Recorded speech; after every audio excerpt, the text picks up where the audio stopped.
Welcome back to the Amateur Hour Sports Podcast. I've got Deshaun on the phone today for this episode. We're trying something a bit new for the phone recording, hoping to make it sound better than the last one that we did. But we are talking about today the Philadelphia 76ers. They just snapped their 3-game losing streak, but they are still 9-19 when they're playing away from home. They are, however, 23-2 when playing at home. That puts them 5th in the Eastern Conference right now. They'd be matched up against the Miami Heat. I'm not sure how they would fare in that series, especially playing away from home the majority of the time and that not having home court. But we have discussed in the past, myself and Deshaun, whether or not Ben Simmons and Joel Embiid can coexist on a successful NBA franchise like the 76ers. And we did that, I believe it was on episode 119, if you want to go check that out. So just to reiterate, Deshaun, can you give me your take on a team succeeding with both these guys playing together? A team will not succeed with both these guys playing together. The best team that they'll have, the best team that they had with the chance is obviously the shot team. So the team from last year where they had Jim Butler, JJ Redick, TJ McConnell. They're shot makers, shot creators. Because basically Ben Simmons and Joel Embiid aren't really either of those. But the issue really with Philadelphia lies with Ben Simmons. I watch a lot of their games, and he just clogs up everything offensively. It's just very stagnant because you can't even pass him the ball and have him be a threat because he needs the ball going all the way up the court so he can go downhill and then get his points. He's not someone who can, if you pass it to him with 3 seconds on the shot clock, he can't go and shoot the ball because of his inability to shoot any shot outside of 15 feet. So, I don't know. I think Go ahead, sorry. I think we should look at this. Well, we think that they should trade one and move on from one and stick with one. Are we on the same page with that in that regard? Yeah. So we're going to talk today about which one we would trade and which one we would keep. And I think we should look at it in two ways. We should look at it on current 76ers, which one they should trade. And let's say we're hypothetically starting a new franchise. We're picking one to build around. We'll look at it in that regard as well. I agree. Well, for me, if I had to trade a player in the offseason, I'm trading Ben Simmons. I'm trading Ben Simmons, and I'm getting a point guard who can shoot and dribble the basketball. There's no point having a player who's only useful when he has the full court. Basically, in half court sets, you can't get Ben Simmons anything just because he can't shoot the ball. So I think building around your team,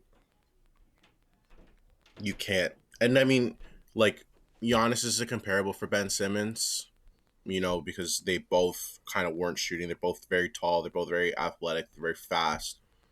But I was watching, Milwaukee play the 76ers a couple nights ago, and Giannis would come up the floor, and if there's nothing there, he would pull up from 3. And mind you, he's not making them, but that's still a shot so you kind of have to keep yourself honest. And Giannis finds other ways to get himself going outside of just running down the floor or to kick it out, right? Because Ben Simmons had more assists than Giannis, to be honest. He was a monster. It was crazy, right? So and Giannis is hitting his threes to a serviceable amount. He's about 31% on the season, and he's not afraid to take them. That's the big thing. Ben Simmons is scared to shoot. Yeah. Giannis is not scared to shoot. Ben Simmons has only taken threes when the game is already over, basically, against Cleveland and against the Knicks. Like, the game is done. Those are the only 2 he's hit, and he's missed. He's taken 6 all season. He's played 51 games, and he has only shot a 3 6 times.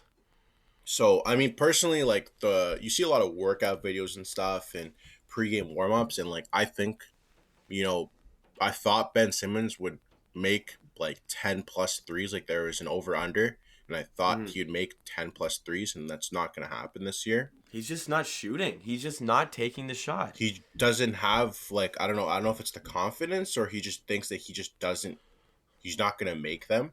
But Mm. when it comes to Ben Simmons, he's not a threat. He really is not a threat, and it's very hard, with players, but they're just not a threat. Like Ben Simmons is not a threat. Joel Embiid, he is a threat. Joel Embiid can stand at the 3 point line, and against Milwaukee, even though he shot like I think it was like 5 for 26 or something like that, like he Oh was my goodness. he was awful. He was awful, but they were both awful. Like that's the thing. Like they were both no good, Yeah. and it's just because they were playing together. Like if you get Joel Embiid, I always say Kyle Lowry.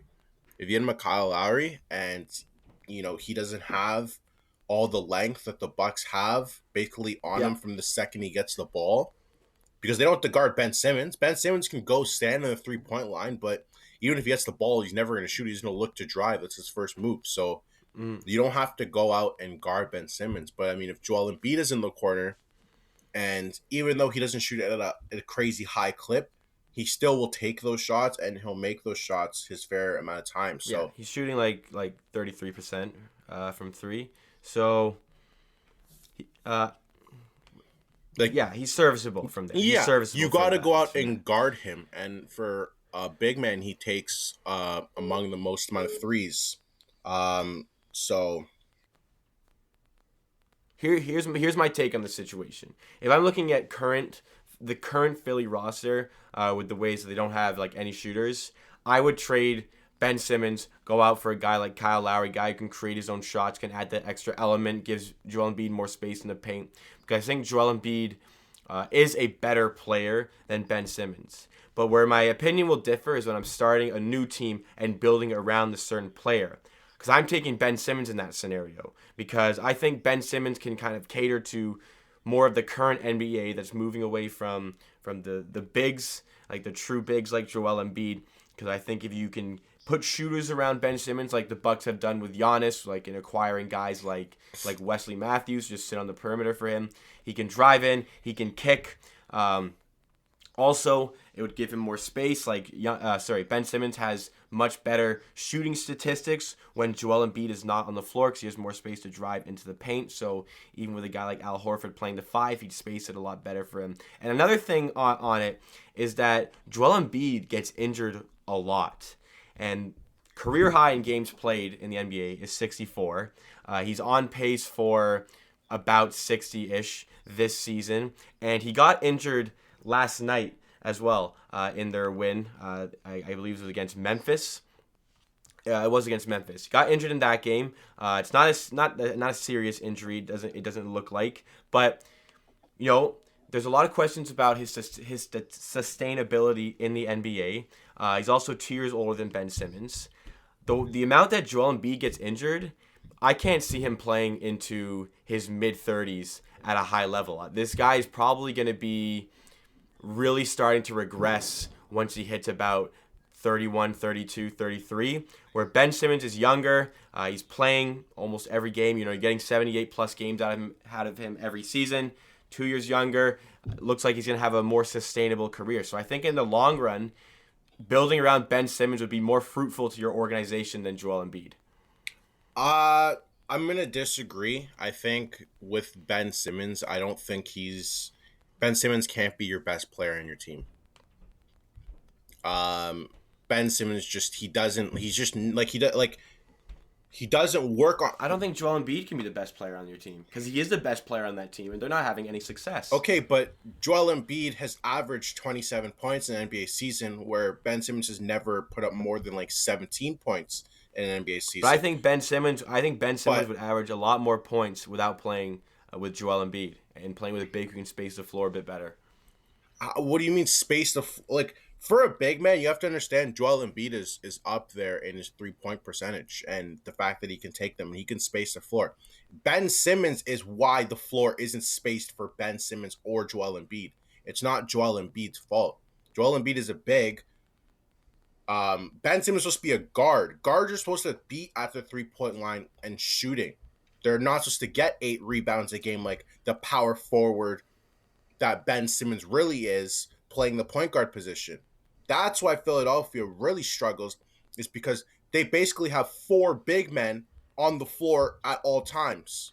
And Yeah, I'm saying with the current Philadelphia roster, I'd say get rid of Ben Simmons because if you get like the Kyle Lowry type of player at point guard, you'd have a very dangerous team. You'd have a contending team for sure. That team would probably come out of the East.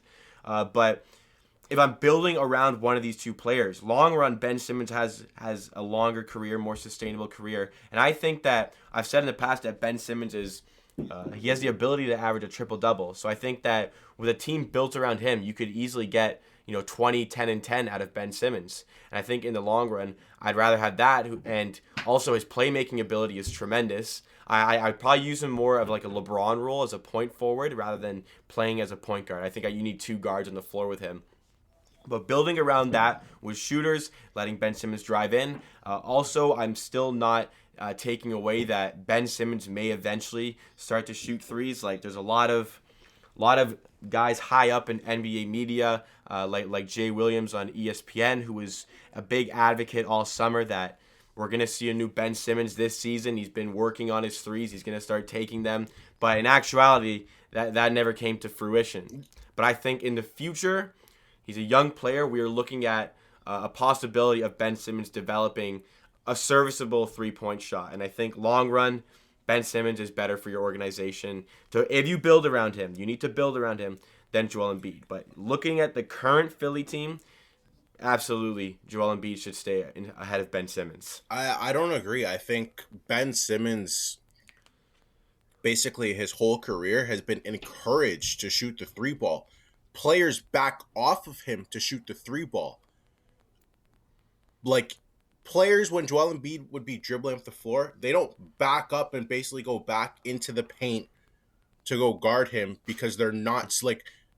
That kind of blows my mind. Like, they literally will let Ben Simmons shoot threes or shoot deep twos if he really wanted to, and he doesn't. He doesn't even have the confidence to think that he'll make the shot. So how can your best player think that they can't even make a shot on the floor? Imagine, But I'm saying you'd build around him with shooters. Yeah, so you'd have another star playing with him. You're making it so your best player basically can't make big shots. But if you look at every single good team, every single every single championship contending team which we're talking about, they have players who can make their own shots. Joel Embiid is a player who is 1-2 or 1A 1B for the top center in the league. He can make his own shots. Yeah, his health and conditioning is a huge problem, and he absolutely needs to work on that. He needs to stop being lazy and actually put in work. But Ben Simmons is also a locker room problem. Like, Ben Simmons is literally why Jimmy Butler said, "Oh, I'm gonna go and go to a different team." Is why Al Horford literally said, "Yeah, we have issues in our locker room, but I'm not ready to talk about it." That's not a Joel Embiid thing, because the guy who's doing everything he can, and Joel Embiid literally said, when I get the ball, there's no space on the floor. Everyone's just collapsing. Their best three-point shooter, I'm pretty sure, is Al Horford by percentages this year. Jeez. Which is that's ridiculous. That's ridiculous. Another thing on the Simmons locker room issues, when the team got dumped by 36 points to the Miami Heat, the whole team traveled back to Philly, but Ben Simmons actually stayed in Miami longer than the rest of the team. I don't know what you want to make of that, but in that regard, it's likely that Ben Simmons is a big dressing room problem. I will agree with that, but that's we're kind of assuming that is the case when I know factually Joel Embiid is not going to have a long NBA career, and I'm lucky if I get more than 65 games out of him in an NBA season. And I'm only going to get that for another 6 years, 60-ish games a year. He maybe is going to have less another year. Ben Simmons, I'm going to get 78 games unless there's a freak injury, which like the one in his rookie season. Other than that, there's been no indication that something like that is going to happen again. So you're likely getting 78 plus games a season out of Ben Simmons. And if you mold your team around him like Milwaukee did so expertly with a guy like Giannis, and I think that Ben Simmons will start to develop the three-point shot and will just get out of his head that he can't hit them. I think that you will see a greater version of Ben Simmons when you build around him, and I think your team would be very successful and would be more successful if you built around him rather than Joel Embiid. Yeah, I definitely don't agree. I think the only comparable to him is Giannis, but Giannis was always taking shots or taking fadeaways or taking tough contested shots, whether he missed or made them. He just Giannis is in killer mode all the time, and you see Ben Simmons. The reason he gets a lot of assists is because he's very passive, because he's not able to make shots. The reason he rebounds is because he's 6'10", guarding 6-foot guys. That's why you should get that rebound over someone if you have 10 inches on them. Like, absolutely. Yeah, no, it's definitely a testament to, like, obviously we know Ben Simmons is a great defender. Like, part of it is because he has to guard guys who are way shorter than him. But I'd use him as a point forward. I'd use him at the 3 spot, and I'd build around him there. I could even use him at the 4 if I wanted to. One of those 2 spots, and build around him there. You got to build around Ben Simmons for your team, and it caters towards, the current NBA caters towards wing players. The best teams have formidable wing players. Like, look at any of the past champions. It's all about the wing players. Yes. Whether it's the Cavs, whether it's the Raptors, whether it's the Warriors. Because even when the Warriors had the Splash Brothers and did not have KD, a wing player, Andre Iguodala, won Finals MVP that season. Which he shouldn't have. But yes, I understand. It's not going to be about bigs. I understand what you're saying. But when it comes down to it, all of those Finals MVPs or all those big name wing players made shots, shoot from anywhere, cannot be guarded. Ben Simmons is not that type of player. He can't shoot. LeBron, you can't guard LeBron in the playoffs, in the finals. KD, you can't guard him in the playoffs, in the finals. Kawhi got buckets whenever he wanted to, regardless of who was on his team. And that's why he left Toronto, because he's like, yo, these guys ain't really good enough for me right now. I need a better team. So that's why he cut. Kevin Durant. What about Iguodala? Iguodala had Steph Curry and Klay Thompson literally spacing the floor. He had the best shooters in the game spacing the floor, but Iguodala, so I'm saying, you put some shooters with Ben Simmons and you're getting a better version of him. Iguodala should not have won Finals MVP. That should have gone to Steph Curry. It should have been LeBron. Well, yes, but they don't give it to the losing player. So I'm going to say it should have been Steph Curry. Steph Curry averaged like 26. Steph Curry averaged like 26, like 8 and 5. That's that series. But that's besides the point. But when it comes to it, the Finals MVP usually is going to like be anywhere from 25 to like 30 points per game. Usually.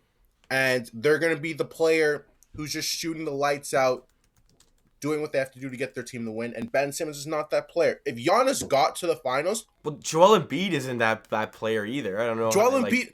neither of these guys are going to go out 27 points per game and 13 rebounds on a team where he literally did not get space. So Joel Embiid will always... Like, in Joel Embiid's 65 games that he plays, he gets you more points than Ben Simmons does when Ben Simmons plays these extra 15 games. Oh, Joel Embiid is getting more points than Ben Simmons. I've never disregarded the fact you more buckets. That Joel Embiid is not better than Joel Embiid is better than Ben Simmons. I've already said this. But for my team to build around, I think we're gonna have more success with a better wing player rather than as a center. Like, there hasn't been. You would need a player better than Ben Simmons. That's what you're saying, bro. You're asking for Ben Simmons to maybe develop a 3-point shot, which he already has, but he won't. But even without the three, like I only need him to be hitting like just taking them, like hitting like 30% of them, and even if he doesn't, like I think he can unlock your guys on the perimeter, and he can get his buckets in the paint if you have a big that's gonna be spacing the floor, like an Al Horford type, like a Brook Lopez of last season type. Like, we haven't seen a Finals MVP from the center position since Shaquille O'Neal in 2002, unless you want to count Tim Duncan in 2005, but he's more of a 4. We haven't seen an MVP from the center position since Shaquille O'Neal as well, or if you want to count Tim Duncan in 2002, 2003. That was the last time. It's all about wing players. It's all about perimeter players in the current NBA, which is why I'd rather have the formidable wing player, and I can just have a big who can space the floor. Okay, so the thing with the current NBA is every team lives and dies by the 3 and then the defense. Okay?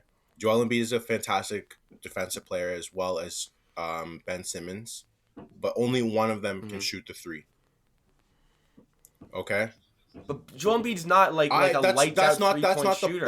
the issue. That's And I you don't just and I said don't need you Ben just Simmons said to be I don't need Ben Simmons to be shooting threes if I have four guys around him who are gonna for be your shooting team to be threes. They're gonna successful. stay on the For your team perimeter. to be successful, okay. If you have four guys who are shooting threes beside Joel Embiid, that team is more successful, regardless of injuries, than Ben Simmons leading a team with four guys that can shoot threes. Do you understand what I'm saying? I can't agree. Like I think that Ben Simmons is with a team designed for him is averaging a triple double, 20 plus points.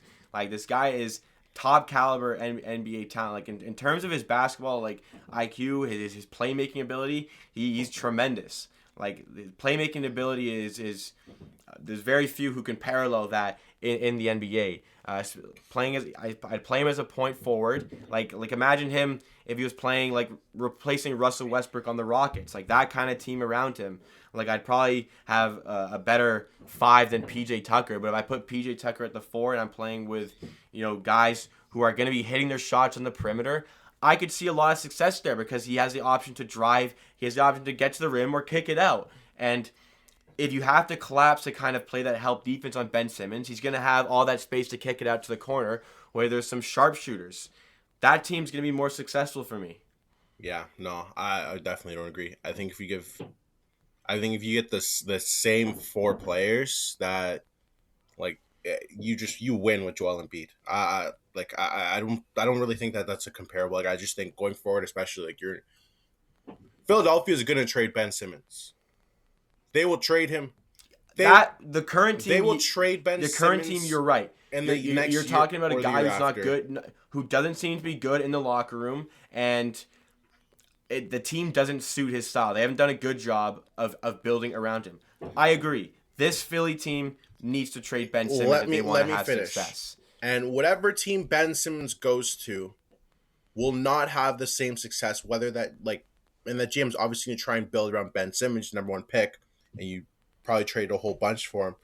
But that team is not going to be as good as a team that Joel Embiid is leading. If in that same scenario, that's just what it is. Um, and that's not a knock on Ben Simmons. I think Ben Simmons is a good player, but I don't think Ben Oh yeah, I can see both like sides of I the don't argument for sure. Like I can I completely don't think understand Ben both Simmons sides. is an all star like how he was this year. Not this Um, year. Not this but year. I mean, last year he was, and he had the exact same stats. Like I just think Ben Simmons, this is what he is. Like he can't shoot, and until he's able to shoot, 16, 8, and 8 is what you're getting from it. And the only reason he's getting like a lot of those are empty stats, man. Like I'm watching the games, and he's finishing the game with like 16, 8, and 8 or whatever, and you don't really notice Ben Simmons on the floor, except for when he's clogging up the whole zone because he can't play half court offense. Like he's one of the very few players in the NBA who literally cannot play half court offense. He's just nothing. You just don't notice him. The only players who are like supposed to struggle with half court offense are big men. But he's a point guard. So that's where you have your issue. Um the 70 I'm considering him a point I forward. understand. But the 76ers, like the reason that they struggle on the road, I also saw Miami's also really bad on the road, just FYI. I was really Yeah, they surprised. are 12 I and was 14 on surprised the by road. that, but no. When it comes to it, like the 76ers are really bad on the road because they're not mentally tough. They're very, very soft. But that's your point guard is technically he's your floor general, he's your leader. Ben Simmons is supposed to be that guy, and he's not being that guy. And because of his inability to space the floor, he can't even pass the ball to Joel Embiid and let Joel Embiid be that guy because there's four guys swarming Joel Embiid because they have four basically big men on the floor at all times with their starting rotation. So the one Philly GM has done an awful job of constructing that team. I don't know. Oh, awful. Like Just I think awful. that I do think, mind you, that they could both coexist and be a championship caliber team if they had different wing players, meaning not Al Horford and not Tobias Harris. I think that they really reached to get those guys, and now they overpaid, and those guys are going to be in Philly basically until their contracts expire. So, like for the next like 4 or 5 years, basically, you're not. I don't see the potential being there for Philadelphia unless they make a huge trade with Ben Simmons. Like Yeah, with trading Ben trading Ben Simmons, yeah. Simmons or Joel Embiid, but I think it'll be Ben Simmons. But yeah, when it comes to Philadelphia, like that team, they're just not they were never a threat to me, but they're just now 5 years, 170 mil to Tobias Harris, like 4 years, like 90 mil to Al Horford. Like, come on. You have Ben Simmons, 5 years, 170 million. Joel Embiid is like 5 years, 148 million. So they have all these guys basically max contracts, and they're probably in the luxury tax or right there, and you can't really do anything with your team, and that team's just too big. Like they're a great defensive team, but they're Mm-hmm. just too big, and the offense and the turnovers, it's just that's what's really letting like leads them kind of not being mentally tough when they're on the road. And Mm-hmm. if your point guard Ben Simmons is a better player, if he can shoot the three ball or shoot a mid range, even if he just had a mid range game, if he did not shoot threes whatsoever, it'd be better for Joel Embiid because then you have to know like, oh, like I gotta guard this guy if he's in the mid range. So shoot the ball. Right? Like the Raptors, for example, when we had DeMar Yeah. DeRozan, he didn't take threes until like 3 years ago. But he still got 27 points per game, only shooting twos or long twos or fadeaways or contested jump shots because he knew he could make them. That was his bread and butter. Right? So Yeah. you couldn't just not guard DeMar DeRozan when you got the ball. Ben Simmons, you can just not guard him. You can stand at the hash marks and wait for him to come and drive into you. So that's their biggest issue is they need another facilitator who can also shoot the ball himself. I don't know where a suitable location for Ben Simmons would be for him to go and to start a team basically. Like I really like do you see a situation where he can go and be the main guy and then put up your 20, 10, and 10 numbers if they build around him? Well, I was saying Houston earlier, and I think that maybe you could see a deal where Ben Simmons and Russell Westbrook are involved. That's a hypothetical that likely will never happen, but a situation like that, I think where they're kind of banking on the threes, and then you have a court facilitator to make that all happen. I think that is a scenario that could work out. Any other scenario? There really isn't. And even that scenario, like Houston, everyone has to shoot threes. Everybody on that raw. That's why they traded Clint Capella, because they didn't want the middle of the lane clogged up. I listened to Mike D'Antoni talk about that, and he literally was like, yeah, like basically when our guys drive into the paint, because Clint Capella can't shoot threes, he makes them worse. Like they're now shooting like 40% from three without Clint Capella, and with him they were shooting 34%. So he's thinking like, live by the three, die by the three, and if you get one more guy who can make open threes instead of clogging up the lane and just catching alley oops, then you'll make our team better so you can score more points or faster. I think another team, the Nuggets, because Jokic is so good at playing on the perimeter. That's another one where honestly you could find some success by having him on the perimeter. Let Ben Simmons drive in. He can. But kick out Jokic people. Jokic is the Jokic court get busy in the facilitator, paint. so Ben Simmons assists aren't going to be there because Jokic has the ball in his hands. He's looking for cutters. He's looking for runners. So maybe his point total can go up, but I don't think Ben Simmons is what you're talking about here. Like, this team's not led by Ben Simmons. But he's a key role. Like he needs another star with him. I think that right now the Nuggets only have one star. So He's the second best player on the team. Yeah. No, Ben Simmons. He's the second best player on his own team right now. You think the situation where the big is looking to pass to Ben Simmons to be running and cutting is like that's going to work? Like Jokic situation only works because of the spacing on the floor. Because every other player on the Denver Nuggets can shoot. Everybody can shoot. Everybody on the Denver Nuggets can shoot. That's what I mean. You could put Ben Simmons in there. Jokic is You're spacing the missing my point. floor. You're missing Ben my Simmons point. in there to Ben kick it Simmons would be out. the only guy who cannot shoot. You don't need 5 shooters on the court to be successful. In the modern day NBA, you kind of do. You don't, though. There are successful teams who don't have 5 lights out shooters. Like the Lakers, like the Clippers. They don't have 5 lights out 3-point shooters on their team.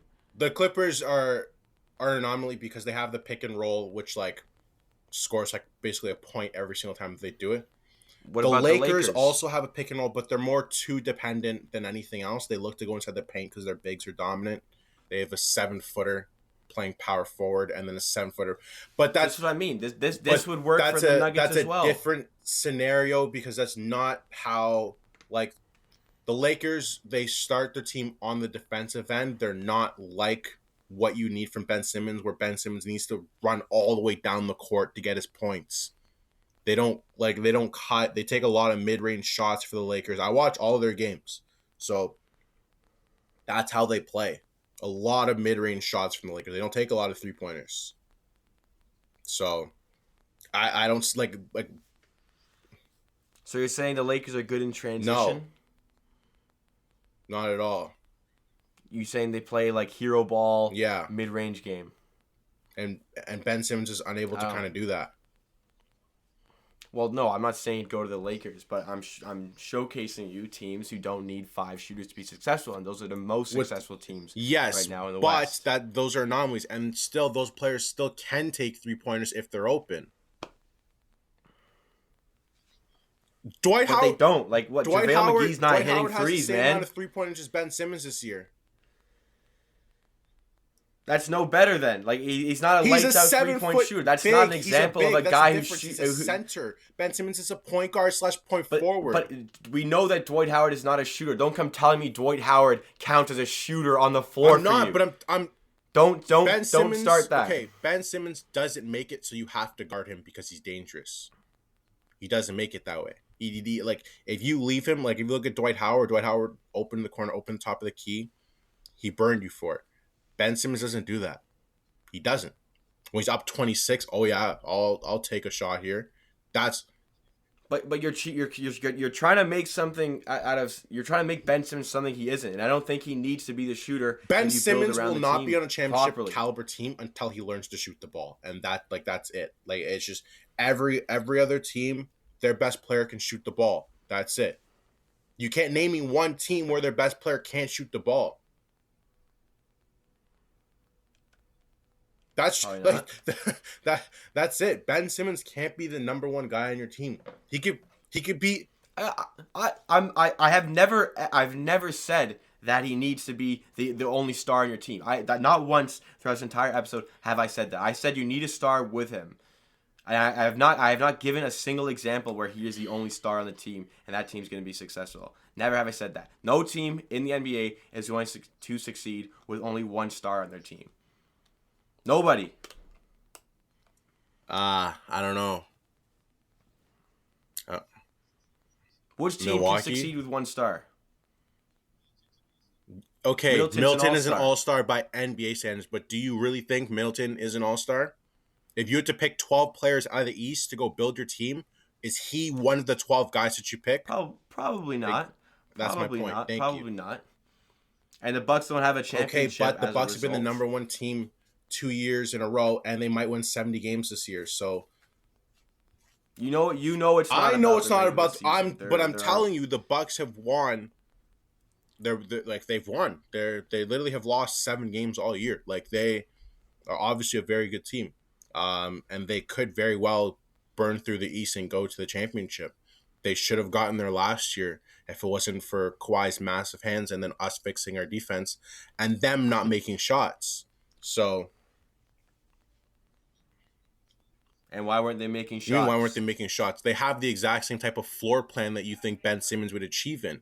They had a whole bunch of shooters around Giannis, and when Giannis was passing it to them, they weren't getting it. And we were really hard on the refs, and we were making our shots. So we really dug in. We changed the defense, the zones. We play a lot of different types of defense. You should know this because you're a Raptors fan. And that's basically how we were able to get those 4 games in a row. Um, but yeah, when it comes to it, like Giannis is really the only star on that team, and that team could very well be in the like. I would not be surprised if they were in the finals. And I've seen Milwaukee dismantle the Clippers, and they probably can beat the Lakers, and they beat us, and they beat a lot of other good teams. So it's not above them to go and win an NBA championship with only one star. That's my point. I think regardless, that's an anomaly. You don't see teams succeeding with one star, typically. And I don't think Ben Simmons is good enough at that level to be that one star. But if you put good players with him, I think you'll have success. Okay. We're kind of beating a dead horse, so I'm going to end off this episode. Thank you to Sean for participating in this episode. Again, I can see both sides of this. I would just rather build my team around Ben Simmons, although I don't see issues building around Joel Embiid. I would happily build around either of those players. I just, for me, would take Ben Simmons. But we'll end it there. Thank you for listening. If you are still here, if you want to stay up to date with any episodes, follow us on Twitter and Instagram at MHRPDC. Subscribe on YouTube, follow on Spotify and Apple Podcasts. And as usual, we post every single day. So keep coming back for daily content. We will see you tomorrow.